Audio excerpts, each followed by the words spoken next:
Hello students, welcome back. So let's start our next topic and it is Williamson synthesis. पहले तो reaction देख लेते हैं कि रिएक्शन क्या है, फिर इफ एंड बट्स पे बात करेंगे। देखिए ये एक एल्किल हैलाइड आपको लेना है, यहाँ पे आपको एक बेस लेना है। ये जो सामने आपको नजर आ रहा है ये एक बेस है। अब बहुत से लोगों को डाउट होता है कि कभी तो आप न्यूक्लियोफाइल बोलते हो, कभी आप बेस बोलते हो। प्रॉब्लम क्या है? देखिए न्यूक्लियोफाइल और बेस दोनों का काम अपना लोन पेयर शेयर करना होता है, लेकिन अगर कोई स्पीशीज H प्लस पे अटैक कर रही है वाया इट्स लोन पेयर तो वो चीज कहलाती है बेस, और H प्लस के अलावा वो किसी पे भी अटैक कर रही है H प्लस के अलावा तो कहलाता है न्यूक्लियोफाइल। और क्योंकि हम ऑर्गेनिक केमिस्ट्री पढ़ रहे हैं तो वो कोई भी नहीं होगा, वो कार्बन ही होगा। तो अब आप समझ गए, वो स्पीशीज जो अपने लोन पेयर के वाया H प्लस पे अटैक करे तो दैट इज बेस, और C प्लस पे अटैक करे, कार्बोकैटायन पे अटैक करे या कार्बन पे अटैक करे तो वो न्यूक्लियोफाइल कहलाता है। बाकी दोनों का काम एक जैसा है। अगर क्वेश्चन आता है कि order of basicity and order of nucleophilicity, तो कई जगह पर तो सेम होती है और कई जगह पर डिफरेंट होती है। ये 100% कॉम्पिटिटिव का टॉपिक है, हम कॉम्पिटिटिव में इसको डिस्कस भी करते हैं। यहां मैं उसको उठाऊं ये जरूरी नहीं है, अपना काम इसको समझे बिना ही बहुत आसानी से हो जाएगा। चलिए तो यहां देखें तो RONA इसे हम कहते हैं सोडियम एल्कोक्साइड। कुछ याद कीजिए, एल्कोहलिक KOH आपने लिया था तो C2H5OH अल्कोहल, और KOH से जब आपने रिएक्शन करी थी तो भी तो वहां पे एल्कोक्साइड्स बने थे। RO- बना था, CH3 CH2 O-, और आगे K+ लगा दीजिए तो सोडियम इथॉक्साइड बना था। याद है ना आपको एल्कोहलिक KOH जिसने एलिमिनेशन करवाया था। फाइन, और हमने वहां पे ये बात आपको बताई भी थी कि OH- एक अच्छा बेस है, लेकिन RO- इससे भी स्ट्रॉन्गर बेस है। फाइन, तो वहां पे हम जो सब्स्टिट्यूशन हो जाता था, क्योंकि OH काफी वीक बेस था तो एलिमिनेशन के ऊपर हमेशा सब्स्टिट्यूशन डोमिनेटिंग होता था और OH जाके सब्स्टिट्यूट हो जाता था। अब हमने एल्कोहलिक KOH या एल्कोहलिक NaOH मिलाकर ये स्पीशीज बना ली।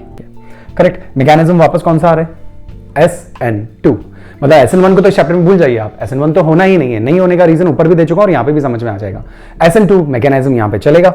अंदर मैकेनिज्म मैं ट्रिक बताऊंगा, मैकेनिज्म तो नहीं है, डायरेक्टली समझ जाएंगे आप। अब पहले तो देख लीजिए यहाँ होगा क्या। तो यहाँ पे Na और यहां से X बाहर निकल जाएगा, तो क्या चीज बाहर निकल गई? NaX। क्या बचा? ROR-, ईथर तैयार हो गए। अब ROR-, डैश का मतलब आप समझ गए ना, जरूरी नहीं है सिमेट्रिकल हो, अनसिमेट्रिकल ईथर भी चल जाएंगे। एक R अलग है और ये R अलग है। चलिए तो ये तो सिंपल एक रिएक्शन आपको नजर आ गई। ईथर बन गया, बेस सामने है, NaCl बाहर निकल गया, ROR तैयार, सब्स्टिट्यूशन हो गया, यहां से X हट गया और ये वाली माइनस वाली जो स्पीशीज है ये अंदर आकर जुड़ गई। तो न्यूक्लियोफाइल ये वाला हटा और ये न्यूक्लियोफाइल अंदर एंटर कर गया और ये बन गया हमारा ईथर। फाइन, चलिए आगे बढ़ते हैं। यहां देखिए, अब it is an important laboratory method for the preparation of symmetrical and unsymmetrical ether. मतलब इसके लिए आपको कोई इंडस्ट्रियल मेथड यूज करने की जरूरत नहीं। इंडस्ट्रियल मेथड मतलब इंडस्ट्रियली इसको प्रिपेयर करने की जरूरत नहीं है, जहां बहुत हाई टेम्परेचर प्रेशर की रिक्वायरमेंट हो। लेबोरेटरी प्रिपरेशन है, मतलब बहुत नॉर्मल कंडीशन में प्रिपेयर कर सकते हैं, लेकिन कंडीशंस हैं। नाउ अब एक केस ये देखिए, बहुत इंपॉर्टेंट, और इसके ऊपर तो बहुत क्वेश्चंस हैं, एनसीईआरटी में भी बहुत सारे क्वेश्चंस हैं। देखिए आपके सामने एक हलाइड लिखा हुआ है और आपके सामने एक हलाइड लिखा हुआ है और आपके सामने एक बेस लिखा हुआ है। करेक्ट, एल्कोक्साइड है। इस एल्कोक्साइड का क्या नाम देंगे? इस एल्कोक्साइड को हम कहेंगे टर्शरी ब्यूटॉक्साइड, और ये सोडियम है तो सोडियम टर्शरी ब्यूटॉक्साइड, ब्यूटाइल एनॉक्साइड butoxide, and this is methyl bromide. ये सबसे बेस्ट मेथड है, सबसे बेस्ट यील्ड यही मिलती है। इस चैप्टर में जब आप इन दोनों के रिएक्शन करेंगे तो ट्रिक तो आपको पता ही है, क्या करना है जो ऊपर किया। यहां से आप Br हटा देंगे, यहां से आप Na हटा देंगे, NaBr बाहर निकल जाएगा और ये ग्रुप ये रहा यहीं पे, और इस O से CH3 आके जुड़ गया। देखने से काफी आसान लग रहा है कि वाओ ये तो बहुत इजीली रिएक्शंस हो रही हैं। एक और रिएक्शन देख लेते हैं, फिर क्या प्रॉब्लम आने वाली है उसको डिस्कस करेंगे। एक और देखिए जरा। अब यहां देखिए, कंपेयर करना अच्छे से। ये tertiary butoxide, sodium tertiary butoxide था और ये मिथाइल ब्रोमाइड था। मैंने फ्लिप कर दिया है, Br को तो यहां ले लिया है और CH3 के साथ ONA को ले लिया है। देखिए CH3 के साथ ONA को ले लिया और ये जो एल्किल ग्रुप है इसको Br के साथ जोड़ दिया है। यानी कि इस बार जो आपका हलाइड था उसकी कोई डिग्री नहीं थी, ना 1 डिग्री ना 2 डिग्री ना 3 डिग्री, मिथाइल ब्रोमाइड है ये। तो इस बार जैसे मैंने Br को यहां पे लगाया तो ये टर्शरी हलाइड हो गया है। फाइन, और ये आपका बेस बन गया। ये काफी बल्कि बेस था, ये एक छोटा बेस बन गया।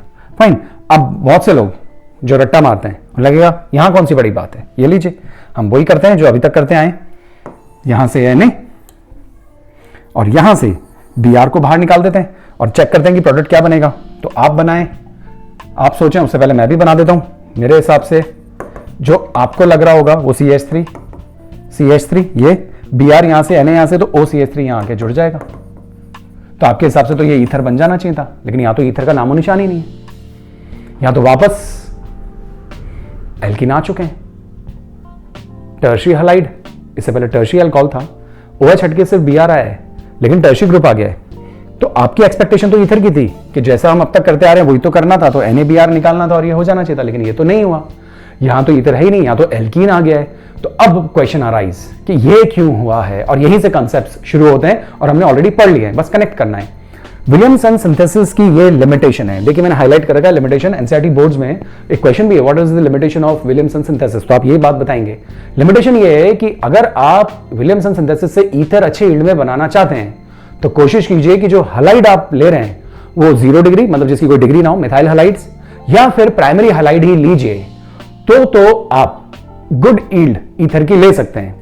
जैसे ही आपने हलाइड की डिग्री बदलने की कोशिश की, सेकेंडरी या टर्शरी करी, तो फिर वहां पे ईथर की यील्ड कम होगी और एल्कीन्स की यील्ड बढ़ जाएगी। वापस जवाब एक ही है, क्योंकि जैसे ही सेकेंडरी और टर्शरी हलाइड आएंगे तो एलिमिनेशन कॉम्पीट करने लगेगा सब्स्टिट्यूशन से और डोमिनेट भी कर जाएगा, और जब जब एलिमिनेशन डोमिनेटिंग होगा तब तब एल्कीन मेजर होंगे, क्योंकि यहां जो मैकेनिज्म चल रहा है वो भी अगेन SN2 ही है। अब SN2 मैकेनिज्म बिल्कुल यहां पे आप देखिए, इस जगह पर अगर हम देखें तो बहुत छोटा ग्रुप है, यहां पे मैं आपको समझाता हूं। यहां देखें,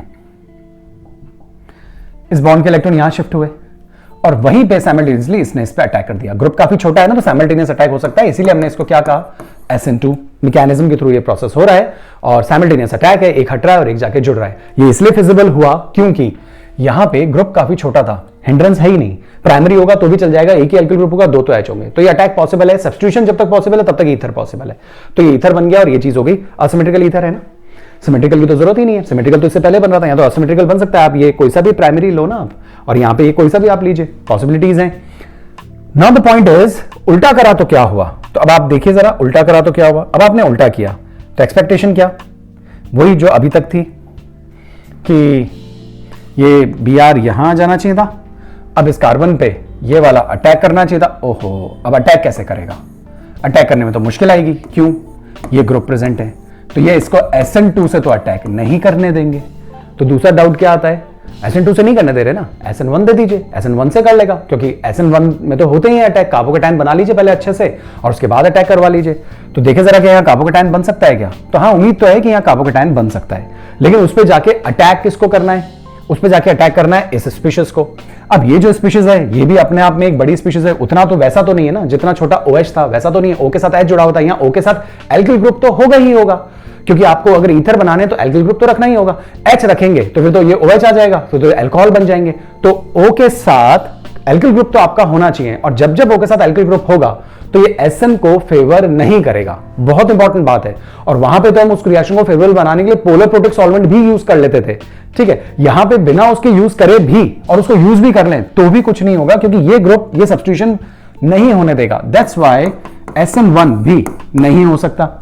तो 2 तो वैसे ही डिस्कार्ड हो गया, 1 भी डिस्कार्ड हो गया, जैसे ऊपर डिस्कार्ड हुआ था। तो अब क्या बचा, अब तो एक ही केस है, डीप्रोटोनेशन तो होना जरूरी है, या प्रोडक्ट तो आपको मेन बनाना ही बनाना है। डीप्रोटोनेशन तो खैर वहां हुआ था, यहां पे आपको प्रोडक्ट बनाना है। तो अब यहां पे आप क्या करेंगे, तो यहां पे आप Br माइनस, और यहां पे कौन सा साइन आ जाता है, प्लस। यहां पे Br मान लीजिए Br हट गया, ओके, तो यहां पे साइन आ गया प्लस। अब सब्स्टिट्यूशन तो पॉसिबल हो नहीं रहा है, तो अब क्या होगा, अब ये जो स्पीशीज है, ये वाली जो स्पीशीज है, ये सब्स्टिट्यूट होने की बजाय सामने से H प्लस को विड्रॉ करती है, H प्लस को अपनी तरफ खींचती है। अब H प्लस तो बहुत सारे होते हैं, लेकिन कौन सा निकल सकता है, वही निकलेगा जिसके निकल जाने से पीछे स्पीशीज स्टेबल बन जाए। और ये एल्कीन स्टेबल भी बनती है, क्योंकि आपको पता ही है ये एल्कीन पे सब्स्टिट्यूशन अच्छा आ गया है, और जब जब सब्स्टिट्यूशन अच्छा होगा एल्कीन पे, वो एल्कीन स्टेबल होती है। और सब्स्टिट्यूटेड एल्कीन तभी बनेगी जब आपका जो हलाइड या अल्कोहल हो वो सेकेंडरी या टर्शरी हो। फाइन, तो अब यहां देखिए जरा, मैं आपको यूं बताता हूं, यहां देखिए CH3C CH3 CH3 Br यूं चला गया, CH3C CH3 CH3 plus. Fine, now अब सामने कौन है, सामने है CH3O माइनस Na प्लस। क्या किया जाए भाई, सब्स्टिट्यूशन अगर आपने कर दिया तो O CH3O को लाके यहां पे आप जोड़ दीजिए, तो ईथर बन के तैयार हो जाएगा। लेकिन ईथर तो यहां बनना नहीं है, क्योंकि सब्स्टिट्यूशन होना तो मुश्किल है, क्योंकि ये एल्किल ग्रुप आ गए, हिंड्रेंसेस हैं। अब कार्बोकेटायन पे ये ग्रुप भी आगे सब्स्टिट्यूट नहीं हो सकता क्योंकि इटसेल्फ ये बड़ा ग्रुप है, OH होता तो सब्स्टिट्यूट हो जाता, CH3O तो नहीं हो पाता, इसलिए SN1 मैकेनिज्म तो गया, 2 भी गया। अब ज्यादा ज्यादा ये हो सकता है कि ये जो है ये तो आयनाइज रहता है, ठीक है ना, ये वाला जो पार्ट है ये अब एज अ न्यूक्लियोफाइल ना काम करके एज अ बेस काम करेगा। क्या डिफरेंस हुआ भाई, अगर कार्बन पे अटैक कर रहा होता तो हम इसे न्यूक्लियोफाइल कह रहे होते, अभी कार्बन पे तो अटैक कर नहीं सकता, अब ये अंदर से H+ को खींचेगा, और जब अंदर से H+ को खींचेगा तो अब ये बेस कहलाएगा, तो अब ये एज अ बेस काम करेगा, और यहां से ये इलेक्ट्रॉन यहां शिफ्ट कर दीजिए तो यहां पे तो कौन सा साइन आ जाएगा, नेगेटिव पॉजिटिव मिलके बॉन्ड बना लेंगे, तो CH3 ये रहा CH3 और ये बॉन्ड, ये बन गया आपका आइसोब्यूटाइलिन, एक एल्कीन बन गया, और ये जो H+ बना ये इस O- से जाकर जुड़ जाएगा और CH3OH बन जाएगा। पुअर यील्ड में बनते हैं, मेजर यील्ड नहीं है इनकी, मेजर अमाउंट में तो ये स्पीशीज आपको मिलती है और एल्कीन यहां पे मेजर प्रोडक्ट आपको मिल जाता है। ये स्टेप मैंने आपको बता दिया, फाइन। तो ये जो स्टेप यहां पे लिखा हुआ था कि NaBr बनेगा, क्यों बनेगा, ये रहा Na और ये रहा Br, NaBr बन गया, ये रहा CH3O- और यहां से एक H+ निकलेगा तो CH3OH जो कि अभी बना था, और ये एल्कीन आपके मेजर प्रोडक्ट्स बन जाएंगे, फाइन। नाउ यहां पे देखें तो alkoxides are not only nucleophiles but strong bases as well, depend करता है, ये दोनों एक्शन ले सकते हैं, इट डिपेंड्स कि अवेलेबिलिटी किस चीज की है, कार्बन पे अटैक करना ज्यादा फिजिबल है कि H पे अटैक करना ज्यादा फिजिबल है, उसके हिसाब से ये अटैक कर देते हैं, लेकिन इसके हिसाब से अटैक के हिसाब से प्रोडक्ट बदल जाते हैं। सब्स्टिट्यूशन हुआ, न्यूक्लियोफाइल के जैसे काम किया तो फिर ईथर बनेंगे यहां पे, और अगर एलिमिनेशन हुआ यानी बेस की जैसे काम किया तो फिर एल्कीन्स मेजर प्रोडक्ट होते हैं। बहुत सो गाइस, आज के लिए इतना ही, खुश रहिए, अपना ध्यान रखिए, अपनों का भी ध्यान रखिए, गुड बाय, जय हिंद।